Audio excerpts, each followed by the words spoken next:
The other misconception, I think, especially in South Florida, is, and you see it in the media all the time, they'll use dairy farmers and cattle ranches in the same sentence.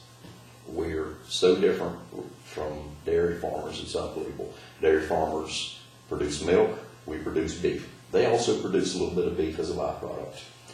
However, their operations, their businesses compared to ours, they are much more intense.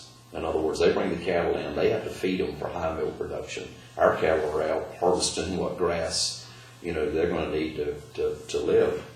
And they're very different. And I think in the South Florida media, I always kind of roll my eyes every time I read that. It says dairy farmers and cattle ranchers, and they just kind of lump us all in. And people may come into Okeechobee, you can't hardly get into Okeechobee without driving by a dairy farm. And so they associate the cattle industry maybe in Okeechobee with, oh my gosh, that was that smell that I smelled coming in, and all these cows standing by the fence, and gosh, they don't, they're kind of trampling that, and they're probably, most people's mind, they don't think they're very good for the environment. But they're very different from us.